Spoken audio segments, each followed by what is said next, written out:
বাংলাদেশের রাজনীতিতে বিএনপির যে চিন্তা সেটা হচ্ছে ডায়ালগ, আলাপ আলোচনা, এগুলো একটা রাজনীতির অংশ। সেটা নির্বাচন বলে না, সেটা সবসময় চলতে হতে পারে।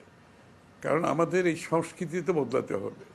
কেউ কারোর সাথে কথা বলবে না, একে অপরকে শত্রু মনে করবে। এই রাজনীতি চললে তো বাংলাদেশের কোনো ভবিষ্যৎ নাই। আমরা চাই বাংলাদেশের সংস্কৃতিতে একটা পরিবর্তন আসুক। সবাইয়ের সাথে সবাই ডায়লগ হতে হবে, কথাবার্তা চলতে হবে। সবাই এক জায়গায় যে ঐক্যমত পোষণ করবে সেটাও হওয়ার কোনো কারণ নেই। কারণ প্রত্যেকটি দলের নিজস্ব চিন্তা ভাবনা দর্শন আছে।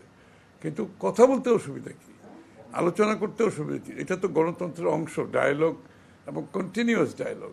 আলোচনা চলতে হবে, সেটা নির্বাচনী আলোচনা হোক, সেটা রাজনৈতিক আলোচনা হোক, সেটা যে কোনো আলোচনা, অর্থনৈতিক আলোচনা হোক। Dialogue is must. একটা সত্যিকার মতো গণতন্ত্রকে যদি প্রাতিষ্ঠানিক রূপ দিতে হয়, কথা বলতে হবে তো। এবং প্রত্যেকটি দলের মতামত আমরা দিয়েও, আমরা দ্বিমত পোষণ করেও কথা বলতে হবে। একে অপরের মতকে সম্মান জানাতে শিখতে হবে। দ্বিমত পোষণ করেও তো সম্মান জানাতে অসুবিধা কি আছে? সবার তো মত থাকতেই পারে, তাই না? না, নির্বাচন প্রক্রিয়া তো অব্যাহত আছে। নির্বাচন কমিশনও এগোচ্ছে, দলগুলো তাদের কার্যক্রম চালাচ্ছে। তো বিএনপি নেতা কর্মীদের মধ্যে কিছুটা তো ম্যাডামের অসুস্থতার কারণে একটা কঠিন সময় আমরা পার করছি মানসিকভাবে। এটা সারা দেশের মানুষই পার করছে। বিএনপি নেতা কর্মীদের হয়তো একটা আরও বেশি ভাবে এটার একটা সংখ্যার মধ্যে তো আছে স্বাভাবিকভাবে। তো তারপরে তো রাজনৈতিক যেটা নির্বাচনের দিকে তো পুরো জাতি যাচ্ছে। এবং আমি তো প্রথমেই কালকে প্রশ্নের উত্তরেই বলেছিলাম যে আজকে যদি যত দ্রুত নির্বাচনের মাধ্যমে বাংলাদেশে গণতান্ত্রিক অর্ডার ফিরিয়ে আনার ব্যাপারে কারো যদি কোনো মতামত থাকে, সেটা বেগম খালেদা জিয়ার মত হবে দ্রুত নির্বাচনের মাধ্যমে বাংলাদেশে গণতান্ত্রিক অর্ডার ফিরিয়ে আনা অত্যন্ত গুরুত্বপূর্ণ। এবং যার জন্য গত 17 বছর বাংলাদেশের মানুষ ত্যাগ স্বীকার করেছে।